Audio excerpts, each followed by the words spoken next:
Right now, while you're listening to this, there's a number growing every second it climbs higher. $300 trillion. That's the total global debt. It's more than 3 times the entire world economy. And here's what keeps me awake. We've seen this before, not once, 5 times, 5 civilizations, 5 collapses, same pattern, same warnings, same ending. A German teacher named Karl carried a wheelbarrow full of cash to buy bread. The wheelbarrow was worth more than the money inside. 2024, an American teacher swipes 3 credit cards for groceries. Different century, different methods. Same trap. What if I told you that every dollar you've saved is designed to lose value? What if that's not a mistake, it's the system? What if we're watching history repeat itself, and nobody's connecting the dots? To understand where we're headed, we need to go back, not decades, centuries, because history doesn't repeat, but it rhymes. And right now, the rhyme is getting louder. There's a pattern buried in economic history, a cycle that plays out over and over. It starts with confidence, prosperity, growth.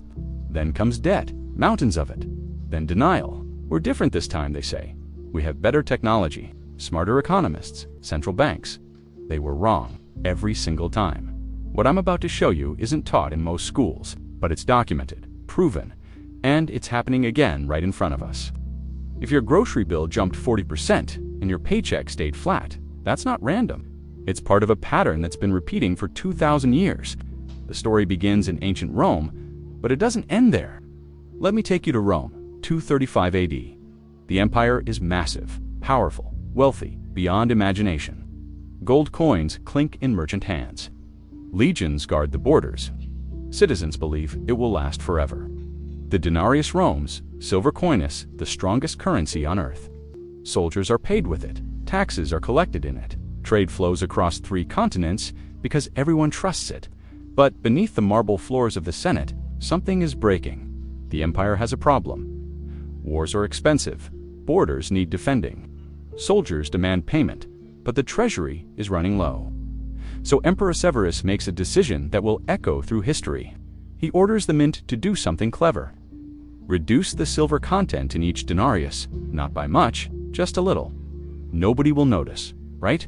They noticed. Within 50 years, the denarius goes from 90% silver to less than 5%. The coin looks the same, feels the same, but it's worthless. Merchants start refusing it. They demand payment in gold or goods. Bread prices double, then double again, then again. A loaf that cost 1 denarius in 200 AD costs 5,000 denarii by 280 AD. Source: The Decline and Fall of the Roman Empire by Edward Gibbon. Roman Economic History, Oxford University Press. Here's where it gets personal. Imagine you're a Roman shopkeeper. You've saved for 30 years. Your life savings sits in a clay-jarred 10,000 denarii that used to buy a year's worth of food for your family. Now, it buys 2 loaves of bread. The empire thought it could create wealth by creating money. It couldn't. It only created inflation. By 284 AD, the economy collapsed. Unemployment soars. Cities empty. The greatest empire on earth begins its slow death. Sound familiar? Your rent increase? That's the modern denarius being debased. Not with less silver, with more paper, more credit, more debt. But Rome's mistake didn't die with the empire. 14 centuries later, it would repeat with devastating consequences. Fast forward to Spain, 1500s. The Spanish Empire discovers something incredible in the New World. Gold, mountains of it. Silver mines in Bolivia that seem endless. Ships laden with treasure cross the Atlantic. Spain becomes the richest nation on earth. King Philip II builds palaces, funds armies, controls half of Europe. Everyone thinks Spain will dominate forever, but here's what they didn't see coming. All that gold and silver floods into Spain. Suddenly, there's more money chasing the same amount of goods. A pound of wheat that cost wu maravedis in E10 wubai costs centra maravedis by 1600. Source: The Price Revolution in 16th Century England by Peter Ramsey, Economic History Review. The pattern appears again. 3 warning signs. First, prices rise faster than wages. Spanish workers can't afford basic goods. Second, the government borrows heavily, believing the treasure ships will always arrive. Third, denial. The king insists Spain's wealth is unlimited. It wasn't. By 1557, Spain declared bankruptcy, not once 4 times in 60 years. The treasure that was supposed to make them invincible becomes their curse. They learned what Rome learned. You can't print your way to prosperity. Whether it's silver coins or gold ships, flooding an economy with money destroys its value. Maria was a seamstress in Toledo. She saved every maravedì for her daughter's dowry. In 1550, her savings could buy a small house. By 1580, they could barely buy a month's food. She died poor in a country swimming in gold. That's what inflation does, not to governments, to you, to your mother, to your savings. This collapse set a pattern. 3 centuries later, it would repeat in a nation that thought it had learned from history. Jump to Germany, November 1923. The Weimar Republic faces a crisis.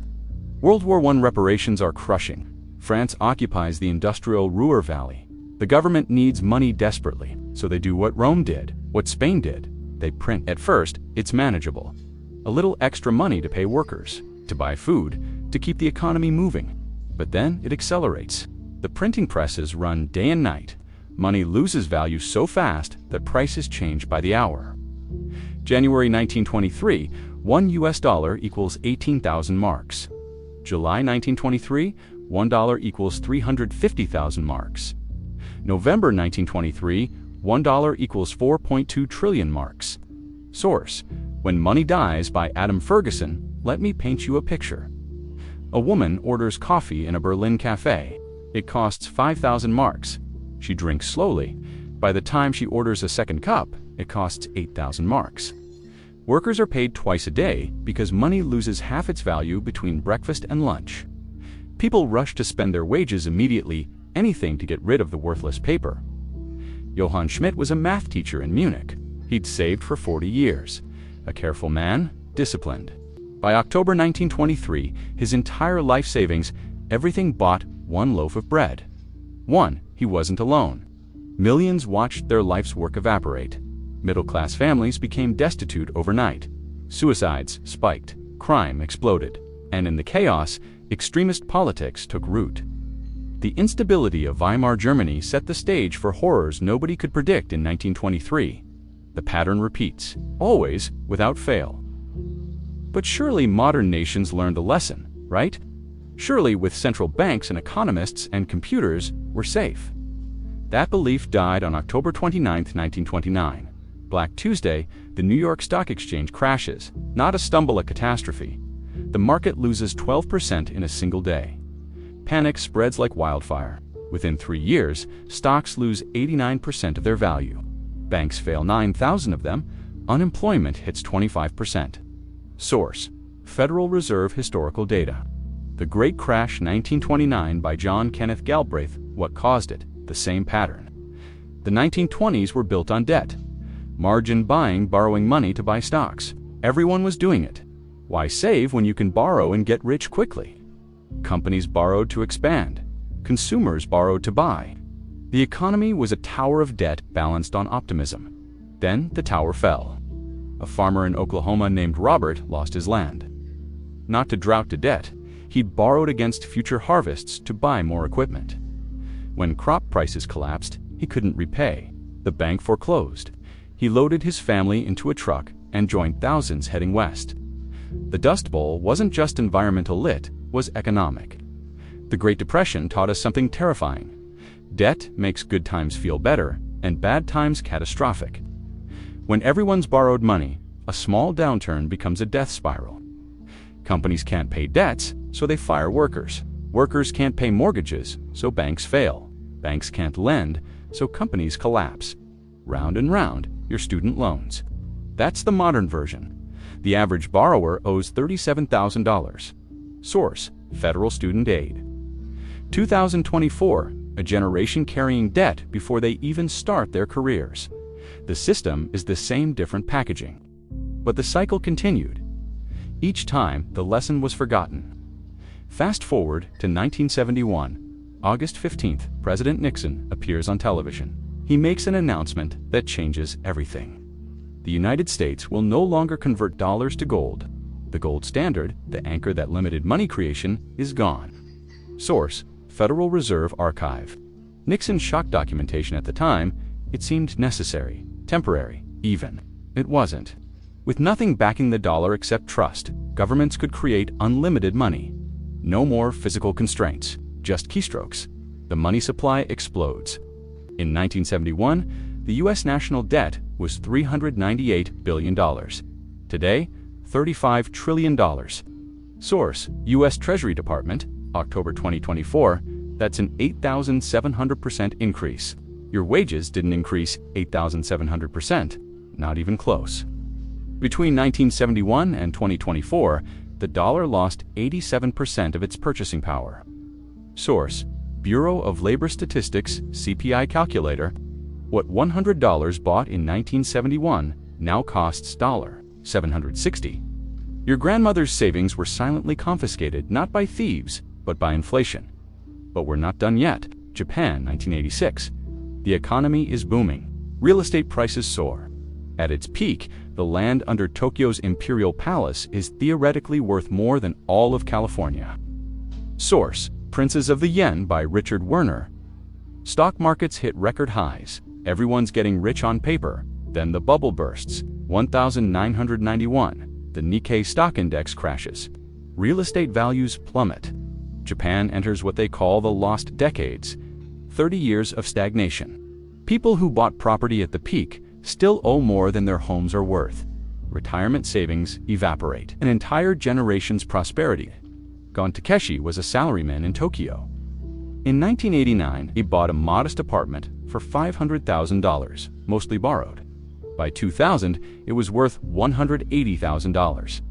He's now 70 years old, still paying the mortgage on an underwater asset. His retirement plan died in 1991. Notice what just happened. The same three signs, in the same order. Again, overconfidence, excessive debt, denial, collapse. The pattern didn't stop in Japan. 1997. The Asian financial crisis sweeps through Thailand, Indonesia, South Korea. Currencies collapse overnight. The Thai baht loses 50% of its value in months. Companies that borrowed in dollars suddenly owe twice as much. Bankruptcies cascade. Unemployment explodes. Source: IMF, World Economic Outlook, 1998. It's our turn. Lehman Brothers, 158-year-old investment bank, lapses. The global financial system nearly dies. Why the same trap? Debt. This time it's mortgage debt, packaged and resold until nobody knows who owes what. Housing prices crash, stock markets crash, $19 trillion in household wealth vanishes. Source: Federal Reserve, flow of funds. 2008-2009, Sarah was a nurse in Phoenix. She bought a house in 2006 for $340,000. By 2010, it's worth $150,000. She owes $320,000. She can't sell, can't refinance. Her equity, her future is gone. She's trapped. Millions of Sarah's millions trapped by a system that encourages debt and punishes savers. But here's the twist. After 2008, governments and central banks learned a lesson. The wrong lesson. They learned that when debt crises hit, you solve them with more debt. You bail out banks, you drop interest rates to zero. You print trillions. It works temporarily. Markets recover. Housing rebounds. But the debt, it doubles. Then doubles again. Global debt in 2008, $97 trillion. Global debt in 2024, $300 trillion. Source: Institute of International Finance Global Debt Monitor, ISIN 24. That's more than 3 times global GDP. Every person on Earth owes $40,000 of newborn babies, and the pattern continues into our newest financial frontiers. 2021, Bitcoin hit $69,000. Cryptocurrencies promise freedom from central banks. No more inflation, no more government manipulation. Digital gold. Millions invest their savings. Source: CoinMarketCap historical data, then 2022 arrives. Bitcoin crashes to $16,000, down 77%. Ethereum falls 80%. The crypto market loses $2 trillion in value. But the real shock comes in November. FTX, the second largest crypto exchange, collapses. $32 billion in customer funds vanish. The founder, celebrated as a genius, is arrested for fraud. Source: Department of Justice press release, November 2022. FTX bankruptcy filings. Mark was a software developer in Austin. He put $80,000, his entire savings, into crypto. Believed the hype about decentralization. When FTX collapsed, his account showed $80,000, but he couldn't withdraw it. It was gone. Digital money, digital loss. Same ancient pattern in new technology. The cycle repeats even in systems designed to escape it. See the pattern? Stage 1, confidence. Stage 2, debt. Stage 3, denial. Stage 4, collapse. Stage 5, blame. Stage 6, repeat. We're at stage 6 now. Again, so what does this mean for you? For us. For right now, as of October 2024, the U.S. national debt stands at $35 trillion. That's $104,000 per citizen, $270,000 per taxpayer. Source: U.S. Treasury Department. U.S. debt clock: the interest payments alone, just the interest will cost $1.1 trillion this year. That's more than we spend on defense. Source: Congressional Budget Office, 2024. But let's make this personal. Let's talk about your household. Groceries. A dozen eggs cost $1.50 in 2020. Today, $4.50 in many cities. Source: USDA National Retail Report, 2024. That's a 200% increase in 4 years. Ground beef was $3.80 a pound. Now, it's $6.20. Source: Bureau of Labor Statistics Food Price Index. Your grocery bill didn't go up a little, it exploded. Rent. The average rent for a 2-bedroom apartment was $1,200 in 2020. Today, it's $1,700, a 42% increase. Source: Zillow Rent Index, October 2024. In major cities like Austin or Phoenix, rents jumped 60%.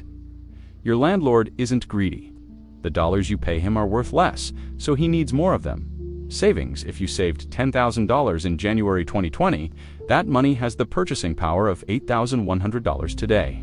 Source: CPI Inflation Calculator. Bureau of Labor Statistics. You didn't spend it, you didn't lose it, but it lost 19% of its value just sitting there. The system quietly confiscated $1,900 from you. Healthcare. The average family health insurance premium was $20,576 in 2019. By 2023, $23,968. Source: Kaiser Family Foundation Employer Health Benefits Survey. 2023, you're paying more for insurance that covers less. Deductibles keep rising. Out-of-pocket maximums keep climbing. Student loans. Outstanding student debt in the U.S., $1.77 trillion. The average monthly payment, $503. Source: Federal Student Aid 2024. For many, that's their second largest expense after rent. An entire generation is paying for the past while trying to build a future. They can't save for homes, can't start businesses. The debt trap closes before life even begins. The pattern is clear. Inflation over the past 4 years, 21%. Source: Bureau of Labor Statistics, CPI data, 2022, 2024, median wage increase over the same period, 7%. Source: Federal Reserve Wage Growth Tracker, 2024, the gap 14%. That's your purchasing power evaporating. But today, we have central banks, right? The Federal Reserve controls interest rates. They're sophisticated. They learned from history. Here's the uncomfortable truth. Central banks existed in the 1920s too. The Fed was founded in 1913. It didn't prevent the Great Depression. The Bank of Japan is one of the most powerful central banks in the world. Couldn't prevent 30 years of stagnation. The European Central Bank couldn't save Greece from a debt crisis so severe that youth unemployment hit 60%.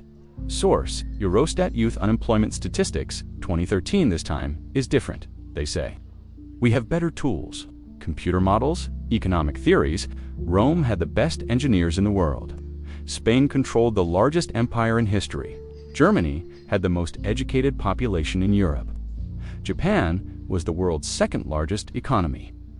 America is the most powerful nation ever. And yet, the pattern repeats. Why? Because the fundamentals don't change. You cannot borrow your way to prosperity. You cannot print your way out of debt. You cannot spend more than you produce forever. These aren't opinions. They're economic laws as firm as gravity. Every empire thought they were special. Every empire believed they'd found the loophole. Every empire was wrong. The question haunting economists right now, are we watching the endgame? 300 trillion in debt. Interest rates that cripple economies if they rise, but inflate away savings if they stay low. A choice between slow erosion and sudden collapse. And here's what keeps me up at night. The pattern suggests we're not at the beginning of this cycle. We're deep into it. The warning signs, they're everywhere. Rising prices check. Governments drowning in debt check. Denial that there's a systemic problem check. Confidence that our technology makes us immune to historical patterns check. We're not at warning sign 1. We're at warning sign 6. History shows that by this stage, the damage is already locked in. The question isn't if it's when and how severe, but there's something different this time. Something genuinely unprecedented. The debt isn't just in one country, it's global. When Rome fell, the world continued. When Spain collapsed, other empires rose. When Germany suffered hyperinflation, America boomed. When Japan stagnated, China grew. Today, the debt is everywhere. The United States, Europe, China, Japan all carrying record debt loads. Source: IMF Fiscal Monitor, October 2024. There's no economic superpower without massive debt. No backup plan. No cavalry riding over the hill. If the pattern holds and it has held for 2,000 years, what comes next isn't just a recession. It's a restructuring, a reset, not a chosen necessity. Your grocery receipt tells a story. Your rent increase writes a chapter. The question is, how does this story end? 5 empires, same pattern, same warnings, same ending. Each one thought they were different. Each one had reasons to believe they'd escaped the cycle. Better technology, smarter leaders, more sophisticated systems. They were wrong, all of them. History doesn't repeat exactly. Rome didn't use credit cards. Germany didn't have cryptocurrencies, but history rhymes. And right now, the rhyme is deafening. I started this by telling you about Karl with his wheelbarrow in 1923 Germany. And Sarah was trapped in her underwater mortgage in 2008. And Mark, who lost his crypto savings in 2022. Different people, different centuries, different currencies, same trap. Here's what terrifies me most. Every person in those stories thought they were being responsible. Karl saved for decades. Sarah bought a modest house. Mark invested in what he believed was the future. They did everything right according to the rules of their time, and they still lost everything, because the game is rigged. Not by conspiracy, by mathematics. When an economy is built on debt, someone has to pay. When money is created faster than value, prices must rise. When everyone borrows against the future eventually arrives. You can't cheat arithmetic. The cycle continues because we refuse to learn. Politicians promise to fix problems with the same tools that caused them. Economists debate theories while your grocery bill doubles. Central banks print money and call it stimulus. And we ordinary people, just trying to survive, pay the price. But here's the thing about patterns. Once you see them, you can't unsee them. Once you understand the cycle, you recognize the stage we're in. And once you know the stage, you can prepare. Not with panic, with awareness. History gives us one gift. We can see what's coming. We know how this story has ended before. 5 times. The question is, what do we do with that knowledge? I don't have all the answers. Nobody does. But I know this. Understanding the pattern is the first step. Seeing the connections between ancient Rome and your rent check that matters. Recognizing that your diminishing purchasing power isn't personal failure, it's systemic design that's powerful. So here's my question for you. When did you first notice things changing? Was it at the grocery store when you thought, wait, eggs cost this much? Was it when your landlord raised rent again and you wondered, how is anyone supposed to afford this? Was it checking your savings account and realizing the numbers looked the same but by less? When did you feel it? That subtle shift, the quiet erosion. The pattern reveals itself in your daily life. Drop a comment below. I read every single one. Because your experience matters. Your story is part of this larger pattern. And the more we connect these dots together, the clearer the picture becomes. And here's what's coming next. There's one more piece to this puzzle I haven't told you yet. One decision point every empire in history reached.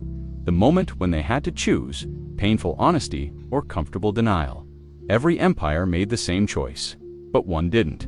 One actually broke the pattern. That story, that exception, changes everything we've talked about today. That's for next time.